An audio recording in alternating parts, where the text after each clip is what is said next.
আমাদের রানী আজকের পর্বে আমরা দেখতে পাবো যে পিঙ্কি বৌদি বলে ওই সম্পাপ মেয়েটি কোথায় আছে। তখন শুক্লা বলে, হ্যাঁ তো ঠিক বলেছো, আমি তো রুম থেকে দেখে এলাম, ওর রুমে তো ও নেই। পিঙ্কি বৌদি বলে, দেখেছো ছোট মা, আমি ঠিকই বলেছিলাম। দেখো রিতম, ওই মেয়েটার ওপর আমার কিন্তু প্রথম থেকেই সন্দেহ ছিল। তারপরে কিন্তু সবাই সেই রুম থেকে চলে যায় আর রানী তাড়াতাড়ি বেরিয়ে আসে আর বেরিয়ে এসে বলে, আমাকে তাড়াতাড়ি রেডি হয়ে ওই রুমে ঠিক মতো শুয়ে পড়তে হবে, না ছাড়া ওরা বুঝতে পেরে যাবে। রানী রেডি হয়ে চলে যায় ওই রুমে। তারপরে কিন্তু সবাই ওই রুমকে যায় আর ওই রুমে দেখার পরে দেখে যে রানী নেই। তখন শুক্লা বলে, দেখেছো তো, আমি ঠিকই বলছি, ওই মেয়েটা নেই।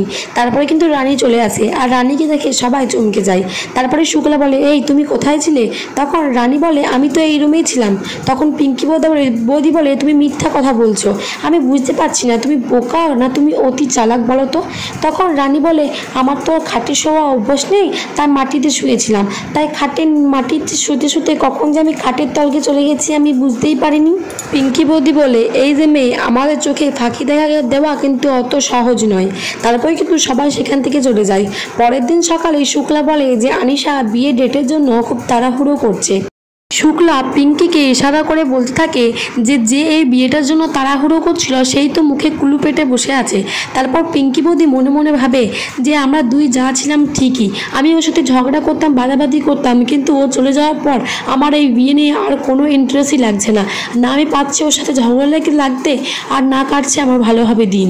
তারপরে কিন্তু সেখানে দুর্জয় আসে আর দুর্জয় হিমের কচুরিটা খেতে গেলে তখন রানী দুর্জয়ের হাতটা ধরে নেয় আর বলে, এতে হিম দেওয়া আছে, এটা খাবেন না।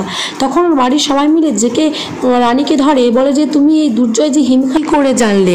রানী তো ভীষণভাবে ভয় পেয়ে যায়। কিন্তু আনিশা ডক্টর সেনকে ডাকে আর দুর্জয় কিছু মেডিকেল রিপোর্ট দেয় আর বলে যে আমি দুর্জয়কে আপনার হাতে 2 ঘন্টা জন্য তুলে দেবো, তার মধ্যেই কিন্তু আপনাকে সমস্ত কাজটা করে নিতে হবে আর এই কথা যেন কেউ না জানে।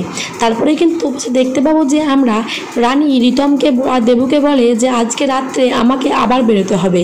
ওদিকে কিন্তু আনিশা দুর্জয়কে ফোন করে আর ফোন করে বলে যে আজ একটু তাড়াতাড়ি আয়, আর সন্ধ্যে 7টার আগে কিন্তু আমাকে বেরোতে হবে। কিন্তু দুর্জয় তো মনে মনে সেই রানীর কথাই ভাবতে থাকে।